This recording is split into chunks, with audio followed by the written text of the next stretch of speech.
Bob, I just want to comment on this, so it's answered. I mean, obviously, there's Cisco equipment being purchased that's under state contract, and therefore it doesn't have to go out for bid. Am I correct in saying that? I mean, that's why the Cisco equipment doesn't show up here. That's a separate purchase, and what is the dollar amount of that? So the public knows, or Dennis knows, I should say. So. Yeah, the grand total on the project, including the services, is $602,000. The equipment is $478,000. And that's all Cisco equipment, though, right? It is all Cisco equipment. Yes. So the scope of this project is essentially to replace out the remaining switches that hadn't been switched out during the, I guess, middle school and high school switch out a year ago. The routers are to interconnect all that with voice over IP and prepare for, though there'll be some more equipment needed to be purchased for the campus wiring, the fiber, and then the access points are Cisco access points, and the voice over IP servers are Cisco equipment as well. Yes, this is entirely a Cisco. It does address all the areas you just mentioned. And the idea, again, is the nice portion of this is that because we're able to leverage Cisco, we do have a solution that will integrate very well, knowing that it's with one company. So I believe we did very well with the educational side of the pricing from that, because if we were corporate, we would never be getting these prices.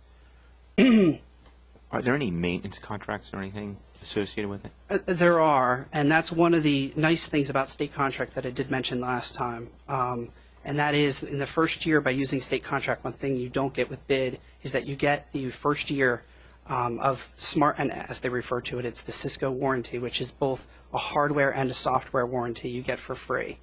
That ongoing maintenance should fall in at least where we are now, if not a little bit less. One of the selection choices we've been looking at is there's different types of switches and how you can do it, whether it's a chassis, like a car, and you slot in different slots to accommodate, or if you get just stackables. Stackables were much less expensive, so we did choose the stackables, and it will shave money off of that reoccurring charge.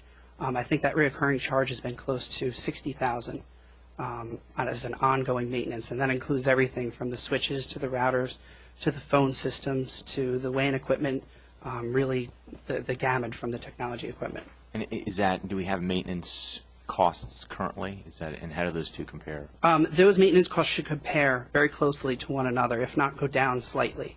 And the idea is with the newer equipment, and by choosing a less expensive stackable device versus the chassis, we will get less on the long-term expenses. That was one of the other big things we really looked at is, okay, it's a big upfront expense, but what about long-term? We really need to look at that return on investment and make sure we're spending it at the right angles. So we really did evaluate that quite hard, and I think you would see that the reoccurring expenses will be less than they were in the past to handle even more equipment, because obviously we haven't been supporting wireless up until now. Thanks. So all the equipment is a one-year warranty. Cisco hasn't gone to the model like HP has, where it's a lifetime warranty on the switch. I think they offer you a lifetime on hardware defects. Okay. I believe when it is definitely still a yearly subscription, especially for their software. That's one thing Cisco prides themselves on, is their software. Mr. Schmidt, I'd like to understand what our options were here. We're using E+, and I know you said you've looked at other vendors, but 155,000. I'm counting this up, and then I divided by 175, which is the hourly rate. I got 885 hours, which full-time employee for a year is about 2,000 hours. So we're hiring somebody for like half a year and paying them $155,000. Couldn't we get somebody on the marketplace? Couldn't you get somebody for $100,000 to come in here and do this for a year? I mean, is this unreasonable for this kind of skill set? And is there a specific benefit to going with an E+ type of technology or a vendor? Very good question. Actually, I think what it is it really comes down to the man hours. One of the reasons why I broke that out. You're not only looking at multiple engineers simultaneously on site, making that very, very transparent to the district. So we minimize downtime. That's one of the really big things for us right now is downtime. Even summer seems to be an extremely busy time, And just to get 8 hours of downtime during the summer is very, very difficult. I can look at everyone in the room here and they'll agree. So it really comes down to the amount of resources that are required on site. And they would dictate, even for E+, a very large quantity of people, multiple teams on site, multiple wiring people dragging wires in each and every building. And that's why they're estimating this work to be at about 10 weeks. And that's with at least 2 on-site, if not 3, engineers on-site for the whole 10 weeks, along with all of the wiring teams of people that would have to be in here to make sure it's properly done. So I think the benefit really is getting it all done in that turnkey very quickly and in place.